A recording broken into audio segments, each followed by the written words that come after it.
ओम नमः शिवाय मित्रों, स्वागत है आपका हमारे YouTube चैनल पंडित मोहित पांडे ज्योतिषाचार में। मित्रों, गंडमूलों की इस श्रृंखला में आज हम आपको जानकारी देंगे चौथे नंबर के आश्लेषा नक्षत्र के विषय में। यानी गंडमूल का नक्षत्र चौथे नंबर का होता है आश्लेषा।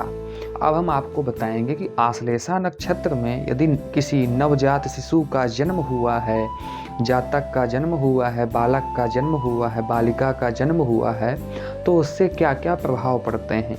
मित्रों, मैं आपको बता दूं कि यह जो जन्म नक्षत्र होता है, विवाह आदि में चंद्र कुंडली आदि जो देखनी पड़ती है, उसमें हमको यही जन्म नक्षत्र की विशेष आवश्यकता पड़ती है।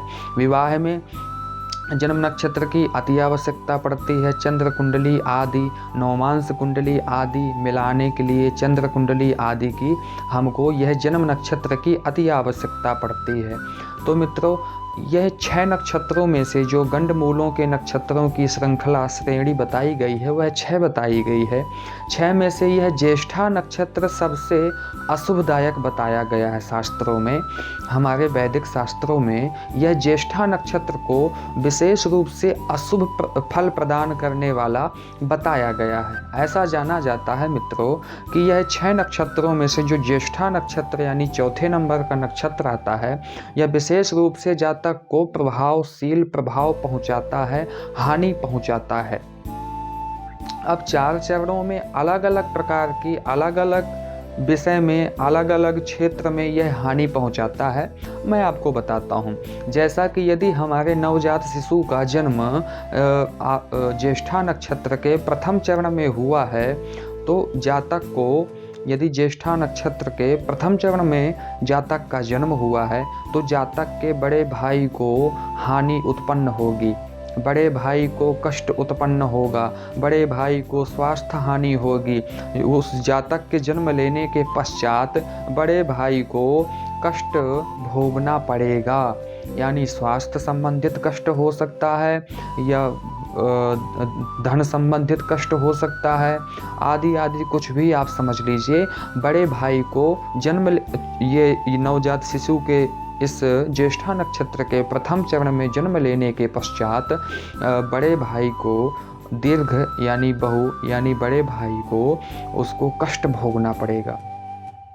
मित्रों, यदि द्वितीय चरण में जन्म होता है, ज्येष्ठा नक्षत्र के द्वितीय चरण में किसी नवजात शिशु का जन्म होता है, तो उसके लघु भ्रातृ यानी जो छोटा भाई होगा, उसको अति शीघ्रता फल प्रदान होगा, यानी कि कष्ट प्रदान होगा, लेकिन बहुत ही जल्द उसका प्रभाव देखने को मिल जाएगा। छोटे भाई को कष्ट उत्पन्न कराएगा। उसके जन्म लेने के पश्चात छोटे भाई को भी स्वास्थ्य हानि आदि, धन हानि आदि का यह हानि उत्पन्न कराता है। यदि द्वितीय चरण में जन्म होता है, तो वह छोटा भाई उससे अनबन रहेगा।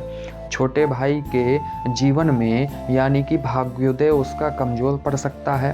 धन संपत्ति जो व्यवसाय व्यापार है छोटे भाई का, वह उसका धीमा पड़ जाएगा, मंदा पड़ जाएगा।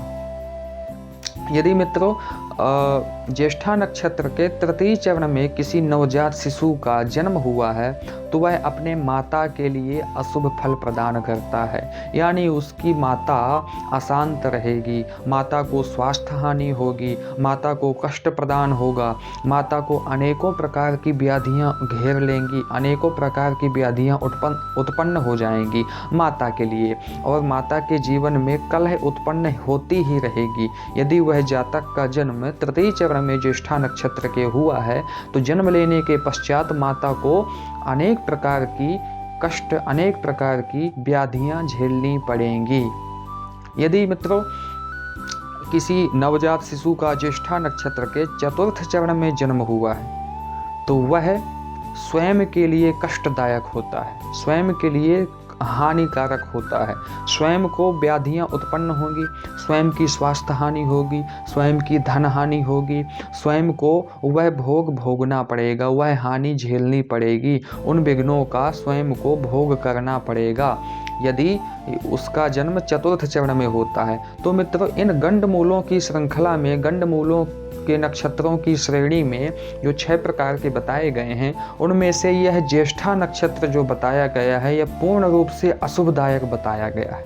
यह पूर्णतः अशुभ प्रदान करता है कौटुंबिक लोगों को, और मित्र बंधु आदि जो भी उस बालक से जुड़े हुए हैं, उन सब को, माता पिता भाई बंधु आदि को, सबको यह अनिष्ट कारक होता है, सबके लिए अनिष्ट कारक होता है, सबको कष्ट प्रदान करता है।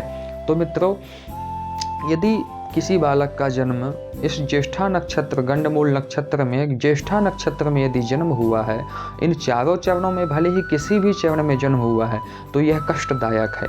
इसलिए 27वें दिन के पश्चात जो 28वें दिन जो वही नक्षत्र आता है, तो यह गंडमूल उतर जाते हैं, तो उसमें इसकी शांति कराना अति आवश्यक है। उससे सभी के जीवन में सुख शांति उत्पन्न होगी, जो भी बाधाएं उत्पन्न हो रही थी वह सब शांत हो जाएंगी।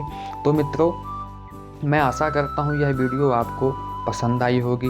तो मित्रों, इस वीडियो को ज़्यादा से ज़्यादा शेयर कीजिएगा ताकि इसका लाभ सभी उठा सकें। मिलते हैं अगली श्रृंखला में, अगली श्रेणी में, अगले एक नए वीडियो के साथ में।